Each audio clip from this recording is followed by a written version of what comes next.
Before I was famous, from 2004 to when I won Miss Great Britain in 2006, I lived in Liverpool with my boyfriend, a local man who I was totally in love with. But soon after we started dating, he began to hit me.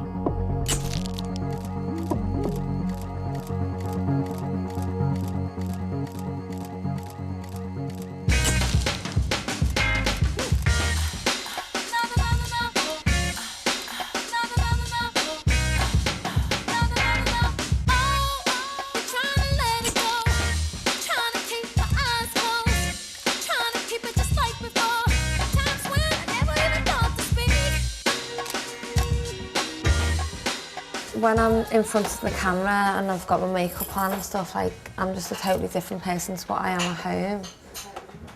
I think, like, because it's my job and stuff, it's like the more confident me. My ex punched, kicked and emotionally abused me for 2 years. When I tried to end it, he knocked me unconscious, putting me in hospital with a broken cheekbone. Soon after that, I fled to London. I was scared and I just pushed them all down to the bottom of my stomach, forgot about them, and then it just all hit me like a ton of bricks one day, and you know, I felt suicidal. I just felt like at the lowest point of my life. That moment in time, that was probably the first time my mum had ever heard me so upset, and you know, for your daughter to ring you and say I don't want to live anymore, that was just heartbreaking for my mum. I just think that was the point, that was the turning point when I knew I had to get rid of these feelings that I'd buried inside me for so long.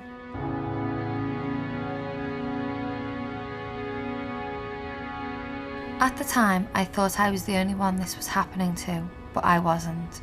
1 in 6 teenage girls have been hit by a boyfriend, and every 3 days a woman is killed by a partner or ex-partner.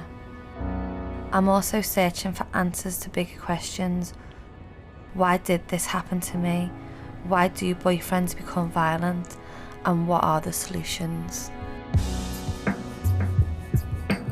think the journey should start in Liverpool because obviously that's where it all began, and that's the beginning of the story for me. It's going to be really hard, but I think until you've actually told people about what's happened to you, you can't have that closure. So hopefully this trip will be able to start the healing process for me.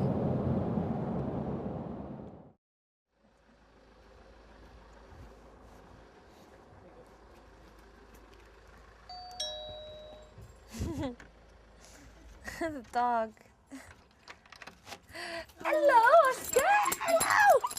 Oh. Oscar. At the time, I moved in with my ex and gradually saw less and less of my family.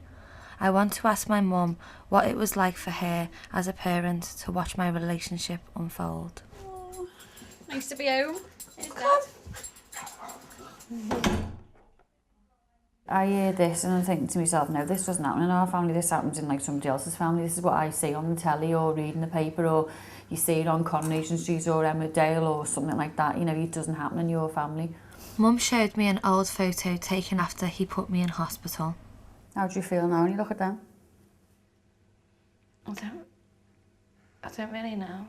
Because that just looks like you've got when Ricky Hatton fight. I've never even seen a boxer or any, you know, have that injury like that. Just horrendous. My whole nose and everything. I know, because it knocked all your teeth out of line, your cheekbone, your jaw. But because that was to stay like that, that side's gone up, but that side hasn't. It sort of dropped where I had the stitches and stuff, where I had to stitch my mouth back. What hurts me more is when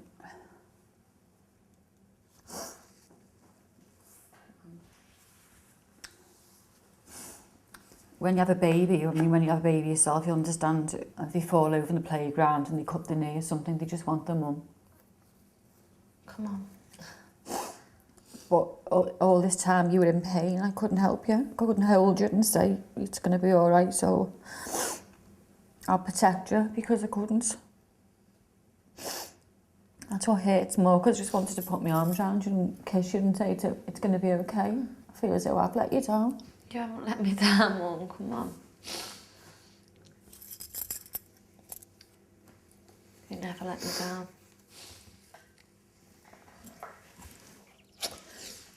It wasn't your fault, was it?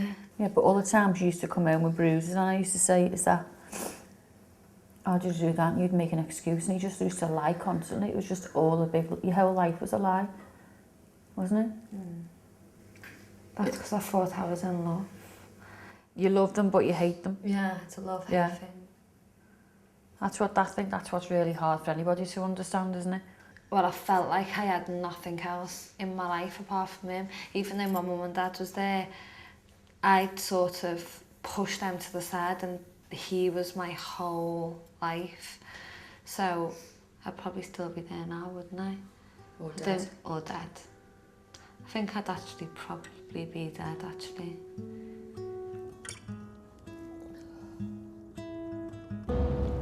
Coming back to places where I used to go with him is strange, and it's hard as well at the same time, because it does bring back the good memories and the bad memories as well. I used to be locked away in the house a lot, and I never really got a chance to do the things what normal teenage girls do. Even going to see my mum and dad, I wasn't allowed to see them. I'd be so worried about getting home. I'd probably pop in for like 2 minutes and then I'd say, oh, I've got to go. It's just a totally different life that I've got now to what I had back then. I mean, I'm able to go out, enjoy myself, see my friends, do what I want, just be able to relax. And back then I wasn't able to do that. Because I've moved on and I feel like I'm such a stronger person, but until, I don't know, if I seen him, I think I'd just go right back down again.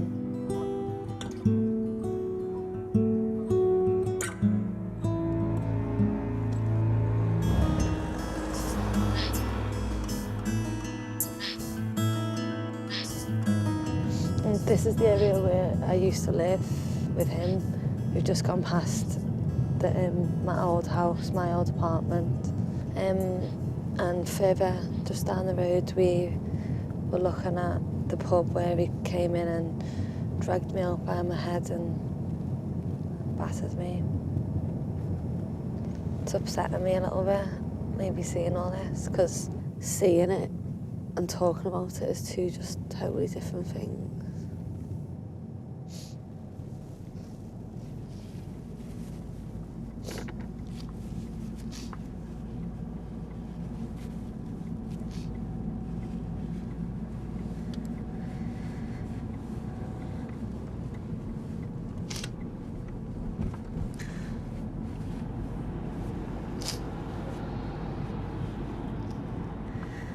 I feel strong in myself, but just seeing that then shows me how much maybe I'm not so strong. That's like where it all sort of ended, in that place where we used to live.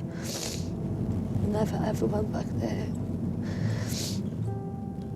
It's really hard for me to see that again.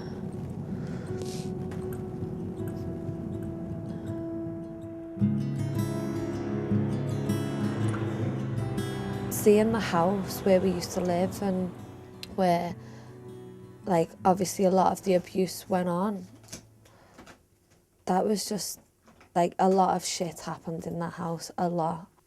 From a slap to a punch in the face, or he used to spit in my face and everything, like really spit in my face, and I used to just take it.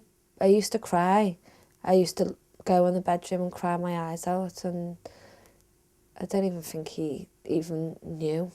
If I needed something from the shop for food, then I would have to go to the shop and he'd give me a precise time that I had to be back. If I wasn't back by that time, then that would be it. Where the fuck have you been? And like he'd hit me or he'd slap me and call me a dirty slag and say I've been sleeping with someone else when, you know, I've been to someone fields across the road. Like I've been literally from one side of the road to the other. How could I have possibly slept with anyone in that time? You've given me like 20 minutes to go to the shop. But I thought it was normal at the time because I was so young and I just didn't know any different. He continued to beat me until my dad turned up at the flat we shared and took me home. But it didn't end there. My ex then turned up at my mum and dad's house to persuade me to go back to him. There was just something inside me that just knew that I needed to get away from him. So I was really, really strong, and I just said to myself, just say no, Danielle, just say no. But then there was another side of me that was saying, but I really love you. And I did really, really love him, but I just couldn't stay with this man who was abusing me like that for any longer. And I've got the courage and I said, no, I'm not coming home with you. I don't want to be with you, it's over. Then the next thing, I just remember waking up, lying here on the bed where I'd been sitting there. I was laying back with my head to the side, and I woke up and the whole bed was covered in blood. There was blood on the walls. And he'd knocked me out. I was out for about 3 or 4 minutes. But still, there was something inside me that was saying, this is your fault. This is your fault. Why are you letting this happen to you? You're the one that's let it happen to you, so it was my fault. Sorry. You're right. It's been just a really emotional day.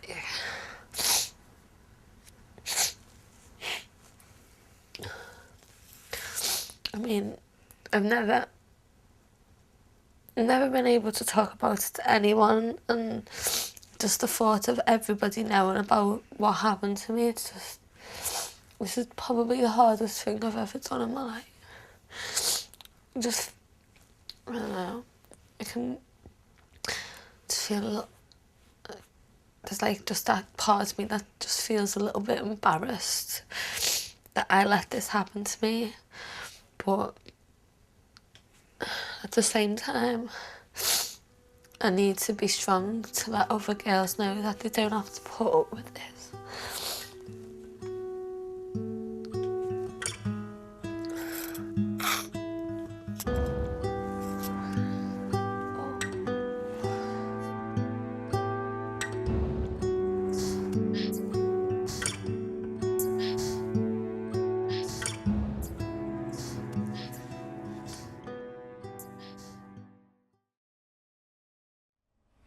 My visit home brought it all back to me, and it made me wonder about girls living in abusive relationships now.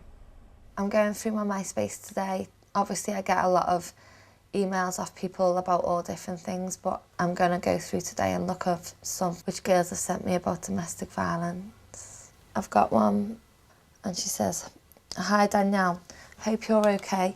I recently read a blog of yours about domestic violence. I have been in a very violent relationship. It all started when I went on a night out with my ex. He turned and threw a pint glass at my face. It was covered in blood. I fainted and was fitting. I was in total shock. I was kept like a prisoner. I lost contact with everyone. Terrible thing, domestic violence." Wow. You don't think like things like that are going to happen, you know? I don't know why men think that they have the right to hit these young girls, and it is young girls as well now. You know, there's girls on here that are 15, 16. Recently, the charity Women's Aid teamed up with Bliss magazine to run an online survey about violence in relationships. Over 600 young people responded. The results aren't scientific, but they do give a snapshot of some readers' experiences. I've come to meet Leslie, agony aunt at the magazine, to find out more. Where did the survey come from? From the letters that we get, and we get thousands every month. We often have letters from girls saying that they've got controlling boyfriends, they've got abusive boyfriends. All those different issues are things that are really regularly come into our inbox, so it's something that I really wanted to address. So what were the main findings then from the survey? We had sort of over 600 results, which is a lot of girls. 59% said sometimes yes, it is okay for someone else to tell me what to do. It takes a while to realise when something's a bit weird and wrong, you know, especially if it's your first relationship. If your boyfriend's a bit jealous, you know, that's quite flattering, you know, because he must love you above every other girl that's out there. Yeah, a lot of young girls think, you know, because they're in love as well, they think, well, maybe he's controlling me because he loves me so much. But being told what to do, that isn't love. That's, you know, possessive, jealous, controlling behaviour. Why do you think it is that girls want to stay in these controlling relationships? Sometimes they sort of think about their options and they think, well, it's better to have a rubbish relationship than no relationship at all. And, you know, that's absolutely wrong. There's a lot of boys out there. Nice ones. Yeah, really, really nice ones. Another really shocking statistic was that a quarter of them had been hit or someone had been physically violent. And again, you know, that was really shocking because that's just never on. There's never an excuse, ever. What advice would you give to young girls who are going through this by themselves? Absolutely, to tell somebody, because no one's going to judge you for it. If a mate judges you for it, then they're not a proper mate anyway. You're not alone and you need to speak up, and that there are places to go. Many teenagers don't think being hit is domestic violence. One 16-year-old schoolgirl is willing to tell her story of abuse, but we have to hide her identity. I think it first began to change when he literally pulled me away from someone I was talking to in school. It just pissed me off. I was like, oh, what are you doing? I think he should have reacted differently to how he did. And he just didn't seem to care. I think the first time he hit me was after an argument that we'd had in school. He said to me, oh, shut up before I hit you. And I said to him, go on and hit me, slap my face.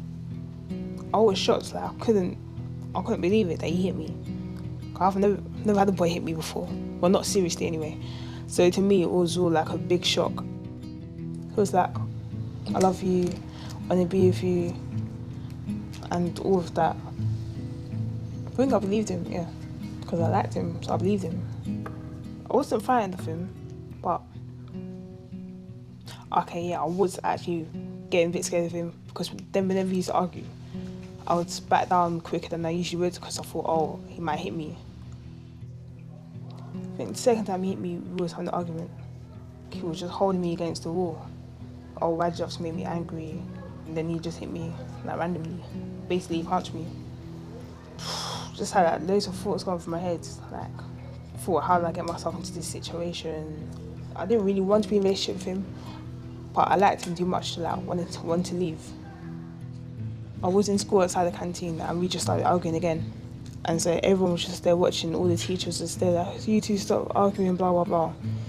I mentioned about it, he hit me, he punched me and everything. Lots of people was there, he was embarrassed, I said it in public. And so for him, that was it. Afterwards, we had an argument at the train station, and then he hit me, and then that time I just walked away.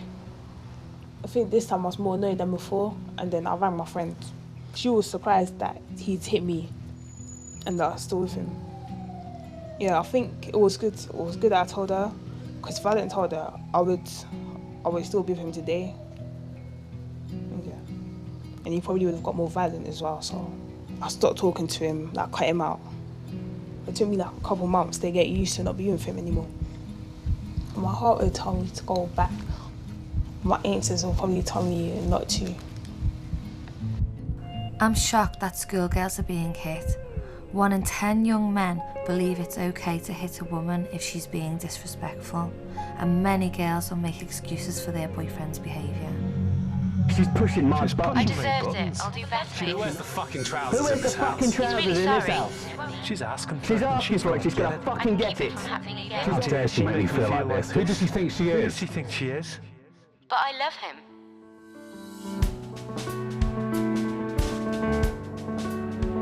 So why do some boyfriends become violent? I've come to the Freedom Programme, a groundbreaking course founded by Pat Craven, who has spent years working with abusers and victims. Hi. It's lovely to meet you. And you know what? I just knew you'd look just like you do. Honestly, that's exactly the picture I had in my mind of you. Oh, thank you. Lovely to And we're meet going to have you. a wonderful morning. Thank you. We're going to have such fun. I know. Come and have a cup of tea. Thank you. The 12-week Freedom Programme runs in towns and cities across the UK.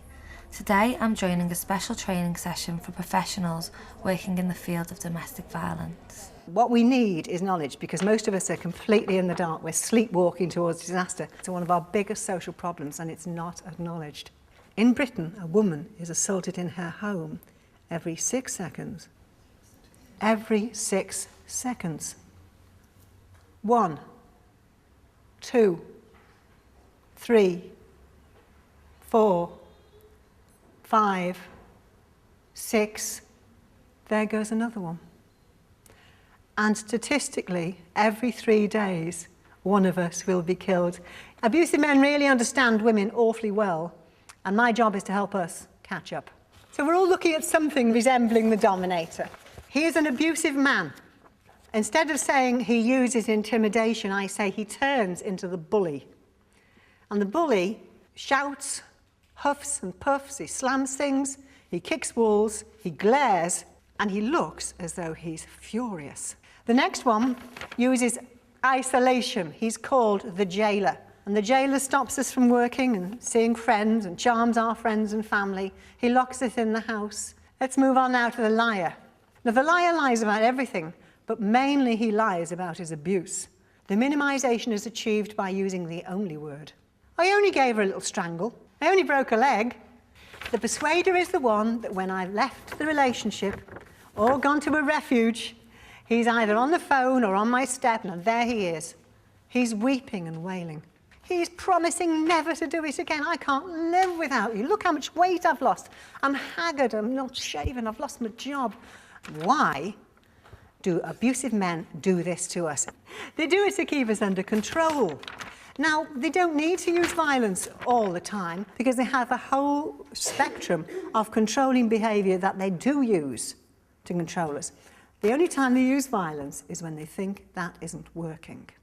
Pat's explanations made things so clear to me. I can recognise my ex in the dominator she describes. I caught up with Pat on our break. In my relationship, I can see that I went through a lot of this. Like the bully, you know, like he used to smash things up, he used to throw my phone through walls, smash walls.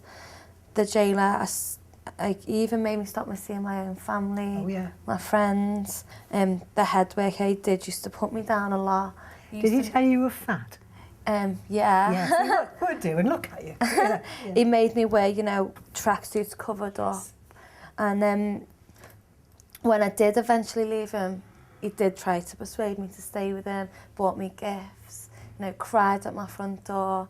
I saw your face when I was talking about that, and you were going, yeah, like just everything. That just really states everything out, and it's so easy to understand.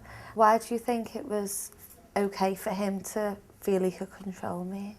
It would never occur to him to behave any other way. He would believe it's absolutely normal. He would also believe that a man who didn't behave like this was under the thumb. I can't emphasise how much they believe that this is normal, it's a fact of life. They don't see anything wrong with it. So you might have felt you were the only one, but actually, Danielle, it's really widespread. So we talked a little bit in the group about the preconceptions, like the excuses like drinks and drugs and stuff. Yeah. But what do you think about my job as a model? Do you think that could cause any problems? Absolutely not. I mean, one of the main things that rapists blame is what women are wearing. We should be able to wear what we want to, without being abused for it. Anyone who says that it's an excuse to abuse women is lying. It's just another excuse. Yeah. Because there's nothing wrong with being a model, and a successful one at that. Good for you. Just today, just seeing everything and talking to them women, it's just really put everything into perspective for me, and it's really helped me out. And I think I understand everything on this now, and now I'm looking for this person. So. And they do exist. They really do. I hope because so. it's not a lot to ask. Yeah. The opposite to the dominator, the friend. He talks to us. Well, yeah, why shouldn't he? I'm worth talking to, so are you. Yeah. And I think it's more about our beliefs about ourselves, thinking, well, I should be valued. And I should deserve someone who does value me. And if someone who comes along who doesn't value me, then they can piss off. They're not good enough for me. That's, you know, my counsellor was saying that to Yeah. me, because obviously when I came out of the relationship, I didn't have no confidence left. I didn't value myself. I didn't love myself. No. And so now I think it's just about learning to love myself, and then maybe I'll find someone who loves me. One of the things that we say on the programme is very helpful, and it's very hard for women to believe this, and we say this, we say, I am absolutely fine just the way I am. Yeah. You say it now. I am just fine the way I am. Yes, because you are. Thank you. You're welcome. Pat has showed me that everyone is responsible for their own actions. It's wrong to hit your partner, whoever they are and whatever they do. If a man hits a woman, that's no excuse. Whether she wears, you know, a little skirt, or whether, you know, she's cooked the food wrong, whatever it is, it's just no excuse for it. If you have never been in a violent relationship, it is hard to understand why a girl might stay. I'm about to meet a young girl who has chosen to remain with her boyfriend, also the father of her baby. Do you think the situation you're in, do you think it's a common situation? Yeah, very common for my age, very common. When did he start getting violent towards you then? When I was pregnant, we'd have 1 or 2 arguments, and at first it'd just be a push, or then it started getting worse, and in the end I had a black eye, I remember, not long ago. And it's just embarrassing to have the police all the time at your door. It's so embarrassing, and I just think, oh my gosh, everybody's heard everything. And the next morning I'd walk out and I'd see everybody and they'd be turning their nose up at me, and I just hated it. Did you get scared? If he does get angry, I kind of jump. Yeah. Like before I would try and hit back and fight.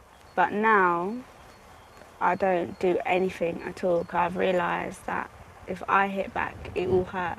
He will hit me back and it will hurt more.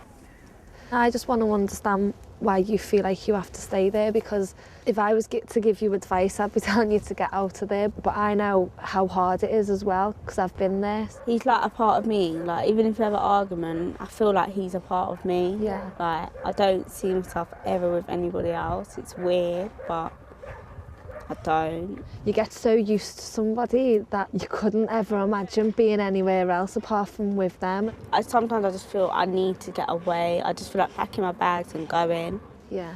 And then I think about the long run of all the arguments, what's going to happen if I leave. Obviously, he'll say things like, you're not going to find any better, and which I kind of agree with, because I think that he's my son's dad and it's easier to live that life. Do you know how you're going to keep yourself safe if anything happens again? I've got friends and family to turn to. There's always police.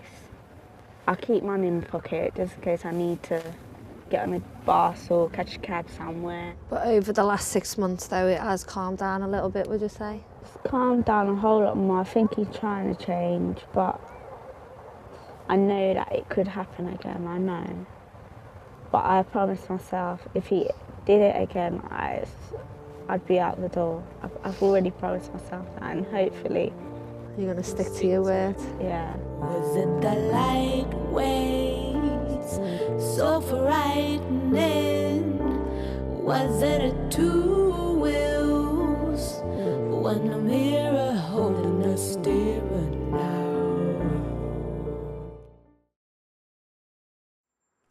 So what are the solutions? Is it actually possible for an abusive boyfriend to change his ways?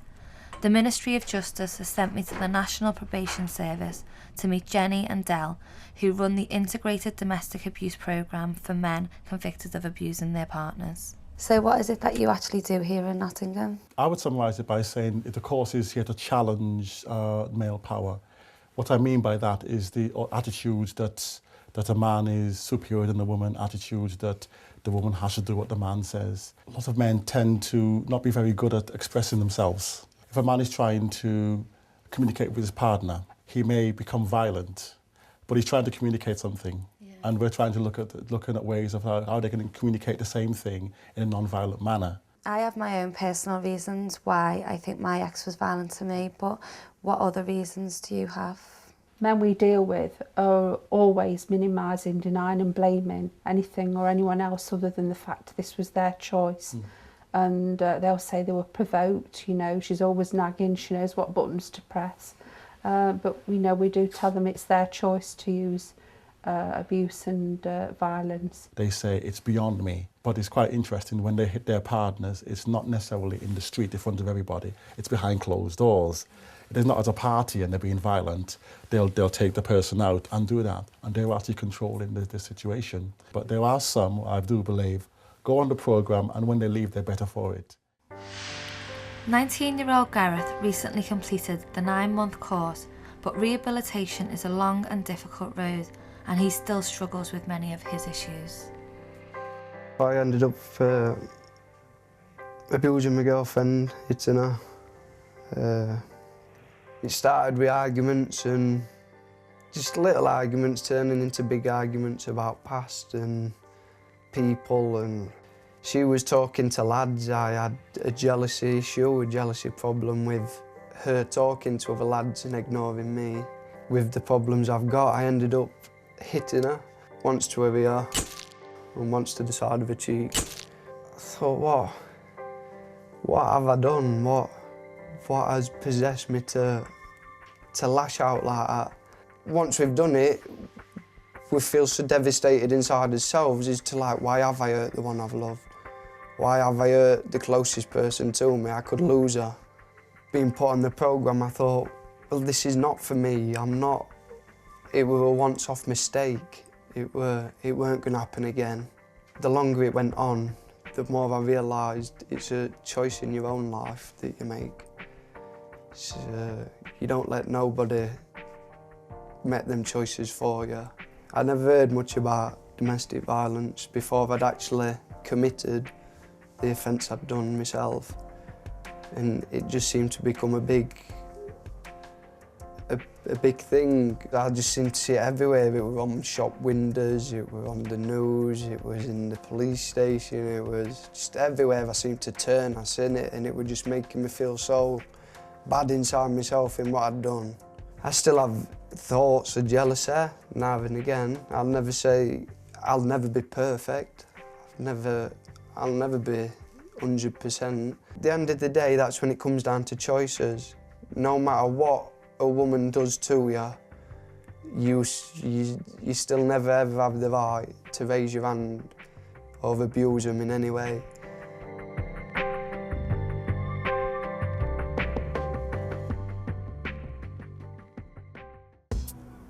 Perpetrator programmes are becoming more widely available through courts and charities, but prevention is always better than cure. I'm going back to school to join a unique class teaching pupils about healthy relationships, but they don't know I'm coming.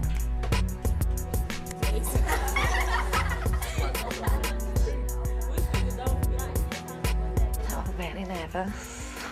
Why? I don't know. I think it might be the feeling of being back in school. There's a chair empty because there's somebody that's going to come and join our group.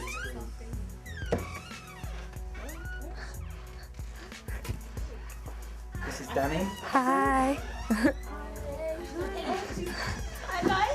Hi. I've just come along today to see you all and see what you do in the classes about healthy relationships, because I'm not sure whether you know much about me, but I was in a really violent relationship when I was younger, when I was in Liverpool, and I just think it's really unique what you're doing in this class, and I've just come along to see. Danielle and Roisin from a comic relief funded organisation called Tender have come to Hendon School in London to teach a 10-week course based on role plays. I don't understand why you do it. I can't help it. I just lose my temper. But you say you love me. I do, but sometimes I get stressed. And I love you so much, I can't handle all the emotion. You really hurt me. My dad used to hit my mum. I think that's maybe why I do it. You're great. So the boy says that his dad used to hit his mum, and so is that an excuse and a reasonable excuse as to why people then copy that in their own lives? Sometimes when you're brought up in a family like that, it becomes sort of natural for you to do it. It might be wrong, but it's just because you're so used to seeing it every day. What happened to those people that suddenly lose their temper and maybe hit a woman they didn't mean to? Is that then excusable? Because they said, well, I just lost my temper. If it's once, then it's understandable, like Donna said, it's understandable. But if it's repeated, then you just know that it's not right, that they're doing it on purpose. At what point would you draw that line then? So after the first time? Or after the second? I think when it comes to like maybe 2, 3, it's just a bit much. Right. And is there anybody that would disagree and say that even once would be unacceptable? Yeah. Why?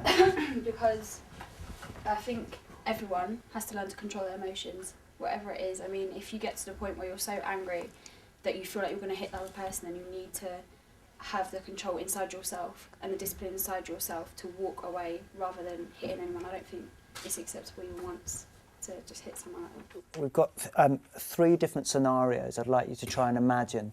What I want one group to do is imagine what happened when these 2 people first were getting together, to show something that suggests he's going to be the kind of person that might hit somebody. So this is kind of really early warning signs.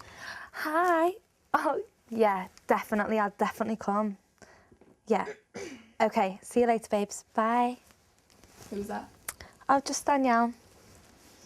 I'm going down the pub later with her. But you know how I feel about her. All right, babes, then I won't go. That's more like it, innit?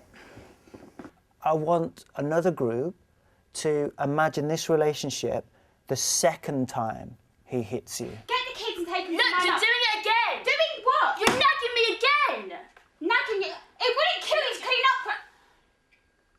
That is the second time you've hit me. I'm really sorry, babe. No. And then another group to imagine we're a year ahead and they're still together, but what's the severity of that situation? Where's my dinner? Oh, I'll just go and get it, dear. Sit down. Where's my dinner? I'm going to get Dinner it. there. Sit I'm going to get it, though. Can we see that journey from that guy to that guy? Does it seem like it could be the same person? Yeah. Can we believe that the final scenario would be that this girl ends up being killed? Is that realistic? Yeah. I've had really bad things done to me and I still chose to stay in that relationship. And I think I knew I had to leave, but it was just being so scared. If I did leave him, he might kill me. You say you love me, but you're never there for me. You'll be crying, slowly dying when I decide to leave. All we do is make up and break up. Why don't we wake up and see when love hurts, it won't work. Maybe we need some time alone. We need to let it breathe. All of those performances were really powerful. I think as a way of closing this session, if you're happy to, are there any questions that people would like to ask? How long was you in the relationship before the physical abuse started taking place? Probably only a couple of months before he first raised a hand to me, but it more or less started off straight away, the controlling behaviour. What was your initial thought the first time he hit you? I suppose the first time he made me feel like it was my fault, like I was the one in the wrong. It was always me, it was always my fault. Did you ever try fighting back when No. he did? I mean, you can imagine, I was probably the same age as you, and it was just so terrifying to be in a relationship like that. Do you find it hard now, like, to getting back into, like, the whole relationship front, like, to trust people again? Yeah, I definitely find it hard to trust people. I think that's one of my main issues. For me, at the moment, it's just so hard, so I'll watch out.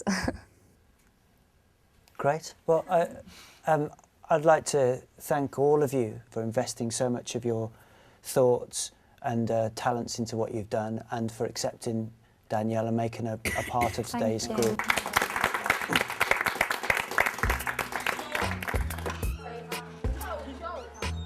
Danielle, thank you so much. It was so nice meeting you. I just had a really, really interesting day, and it's just been fantastic, and I'd just love to, like, for this maybe to happen in schools all over the country. Such a lovely practice. She's too pretty. Oh my god. Wow. I turned beautiful. I was like, wow. I turned straight back around. I was like, oh my god, that's Danielle Lloyd. When you see her on TV, you'd never think to yourself, oh, she got beaten. And I've never heard it anyway, so when I saw it, I was like, whoa. For us to like look at her and see that she's gone through it as well, it's like, okay, so it's like, it doesn't just happen to... It could happen to anyone. It could, yeah, it can happen to anyone. So. Well, I don't think that many schools do it, but I think that they should, so that more people are aware of it, because it's such a delicate subject, and yeah, most people don't really want to talk about it, but I think it's important that they do. Thank you so much. Thank you. Thank you. Bye. The impact on these kids is clear, but 8 out of 10 young women say they receive no information at school about domestic violence. You say you love me, but you're never there for me. Ooh. The pain caused by domestic violence doesn't end when the relationship breaks up. I know the mental scars need much longer to heal. I'm in Cornwall to visit an inspirational young girl called Sam, who is part of a young women's support network. This comic relief funded project brings together young girls and professionals who help and support each other.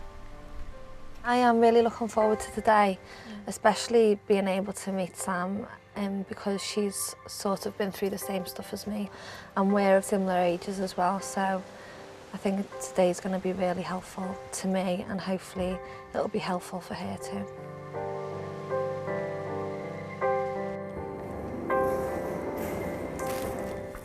Hiya.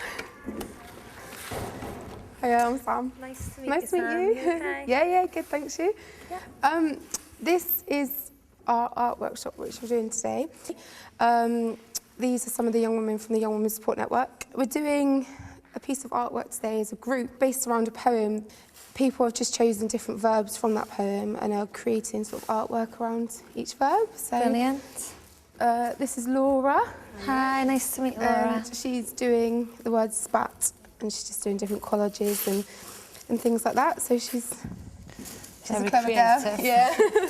So when you first started all this out, did you feel like you were by yourself? And you Oh, didn't know? absolutely, yeah, definitely. You know, I think all of us, before we came to the Young Women's Support Network, we were very sort of isolated or felt like no one else had been through what we've been through and things like that. But, you know, coming to a group like this, and I felt very welcomed into the group. Brilliant. Yeah, so I'm really glad you can come and, you know, join in today. I did a piece of artwork when we were creating the book with a chair, which I did lots of things. I like broke it and I splattered paint all over it, and then after I did that I burnt it and kind of got rid of that sort of negative emotion and negative everything. And I thought, you know, if you wanted to today, you could have a go at doing your own chair if you wanted to. Yeah, I'd love to, definitely. No, don't worry, destroy it. That's what it's there for. When you're in that situation, if you feel you're really sort of isolated and restricted, if you feel angry about, you know, past experiences, take it out on the chair.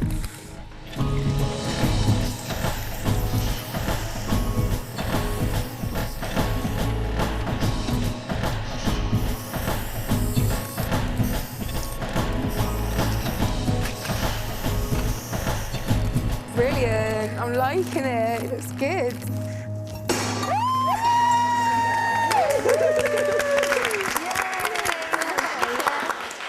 I think you're always, when you're in an abusive relationship, you kind of have to keep it in, and by doing this, you're able to like physically show that you're getting your frustration out, and mentally able to sort of maybe put that to bed a little bit. I think that's what I've been finding, because obviously I've put it away for 3 years, and now I'm only just letting it out. And I've gone through the whole crying stage and the emotional stage, and I think now is like the angry got to get stage. the anger out of me, and then once that's gone, I think I'll be able to you know, start getting on with my life a lot more. Yeah, definitely. I mean, it's like, it goes in waves, I think. You have like really big ups and you have really big downs. People that haven't necessarily experienced domestic violence might not kind of get the healing processes that we need to go through. It's really strange because the plate like actually like really reminds me of like what used to happen and stuff. Not even like just like plates like mobile phones and things like that, and you know, it's just. It's okay, come here. It does get better, I promise. I promise it does. Gonna go out.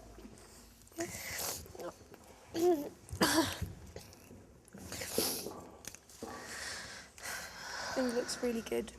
It does. Everyone in here thinks it looks really good. Oh, thank you. We are really proud of you, honestly. And we're really proud that you're showing everyone this, because it does happen to young people, and this is what we want to try and get out there, that it does happen to sort of... Thank you. To younger people who... But it's so good. It really is. It's brilliant. It's girly, but with a bit of destruction. Absolutely, that's what we need in here.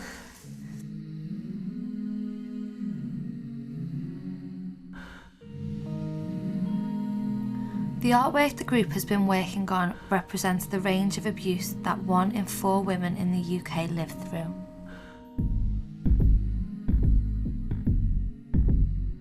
He swore at me. He spat at me. He pinched me. He punched me. He kicked me. He burnt me. He cut me. He raped me. He underestimated me.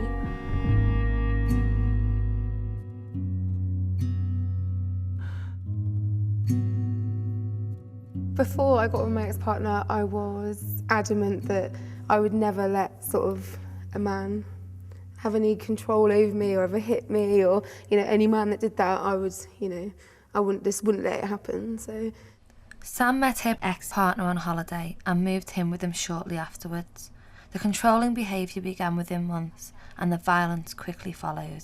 The violence progressed and the controlling behaviour progressed, and it just got sort of more frequent, more violent, and I was like 16 and really scared, and I wanted my mum, but he wouldn't let me go back. It also got to the stage when I couldn't physically tell anyone else, because I wasn't allowed like a phone, I wasn't allowed at the house without him there. That fear of what could happen if I did say something was worse than staying. How far into the relationship was it before you could actually, you know, get the courage to either tell somebody or to leave him? He'd gone to work one night, and I was at home and I cooked his dinner, and he come home and I put his dinner on the table, and he was all like, you know, oh, it's too cold. So I put it in the microwave, warmed it up, and I gave it to him, and he was like, oh, it's too hot. And I said, oh, it's all right, just calm down, it's all right, I'll just leave it to cool down and it'll be fine. You get worried in yourself. And then you get that sick feeling, you're like, oh my God, I know it's gonna happen, he's gonna hurt me, and what can I do to protect myself? But he threw the plate and smashed the plate against like my head, and then started like beating me up and kicking me on the floor and punching and all that stuff. And normally he would drag me up the stairs, take me to the bathroom, put me in front of the mirror and say like, look, this is all your fault, look what you've done, you're so ugly, you're so horrible, you're so... But instead of doing that, he took me straight into the bedroom and like threw me on the bed. And again, normally he would like make a cup of tea and bring it upstairs and be like, oh, I'm sorry, but you shouldn't have done this and you shouldn't have done this. But he walked in, he had the kettle in his hand and he lifted up my top and he poured boiling hot water all over my belly.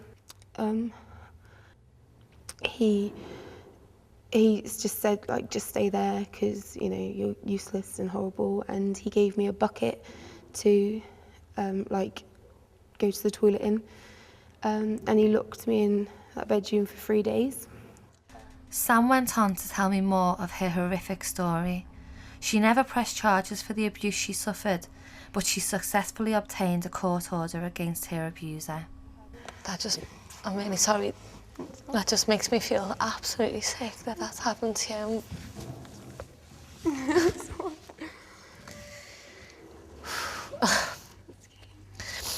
You keep very strong, seriously. And, you know, at first you start telling little things and you just like, but then kind of everything came out after about 2 years. It will take time and it takes emotional effort and it takes strength from you. And with that strength that you've got, you can get through it. Thank you for coming to talk to us. Thank you so much. Thank you. You can get through this. There's just one more thing I need to do before leaving Cornwall.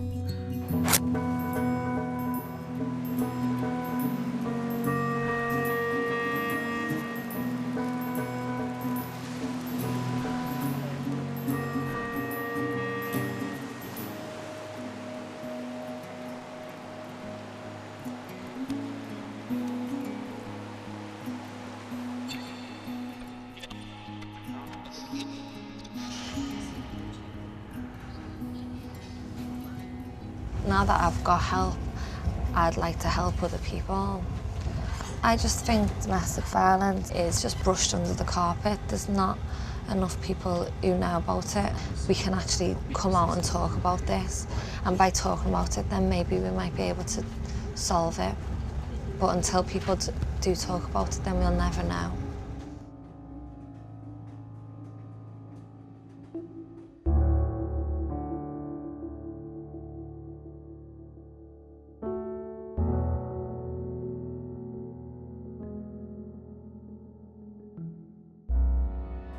I can't emphasise how dangerous love can really be. When 35% of homicides against women are committed by a partner or ex-partner, the risks to young girls cannot be ignored. Over 1 in 4 local authorities have no specialist support services at all for women suffering domestic violence. And some of the few dedicated support services for young victims are in danger of having their funding cut. And it is not just women who are abused, men are too. Something needs to change.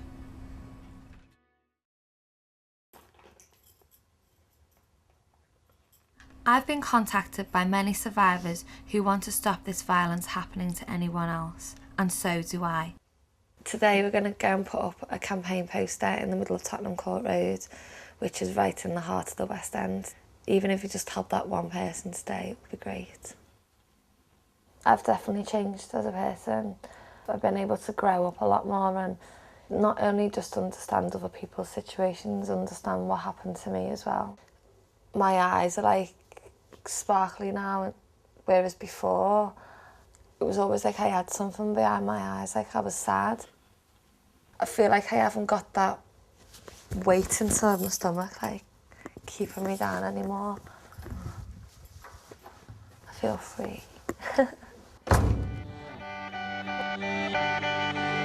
Refuge has 38 years' experience working with women escaping domestic violence. Sandra Hawley is the charity's chief executive. Every week in England and Wales, 2 women are killed by a current or former partner, and some of those women might still be alive today if they had recognised the early warning signs of abuse. I think teenage girls probably don't recognise that it's domestic violence. They might think, you know, that they're in love, or they might think it's okay to have the boyfriend tell them what to do. Yes, many people think it's just older women this is affecting, but teenage girls are also experiencing domestic violence and abuse in their relationships, and we want them to understand very early on what those warning signs are so they can avoid a lifetime of abuse and misery. And I'm really excited. I can't wait to see it up, and you know, it just means a lot. This is going to be fun.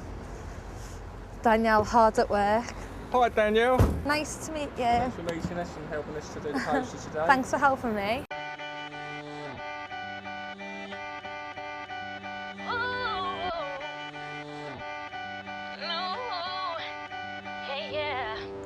The fights, those nights, I tried to pretend it don't hurt the way I prayed someday that you will love me, really, completely, just how I wanted it to be, but no, so wrong, can't believe I stayed with you so long. You hit, you spit, you split every bit of me, yeah. You stole, you broke, you're cold, you're such a joke to me, yeah.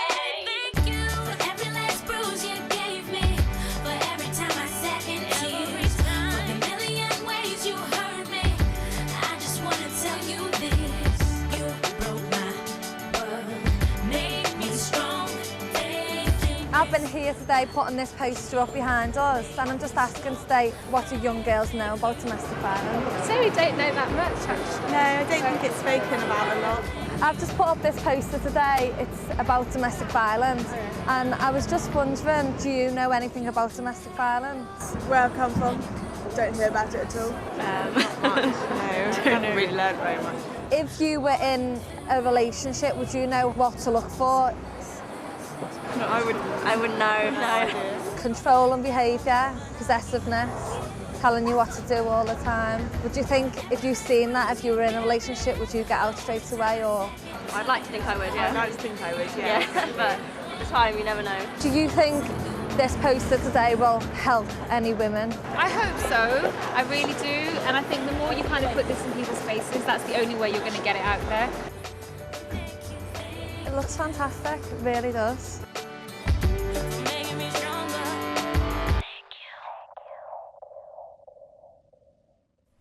It seems to take a billboard this size to get the message across, but having the warning signs out there is my perfect ending.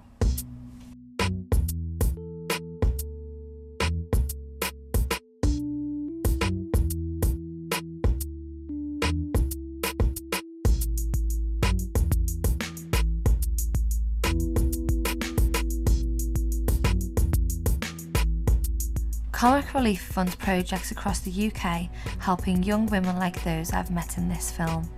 Since last Red Nose Day, Comic Relief have spent £3.4 million tackling the issue of domestic violence. Please be part of Red Nose Day by going to rednoseday.com. You say you love me, but you're never there for me. You'll be crying, slowly dying when I decide to leave. All we do is make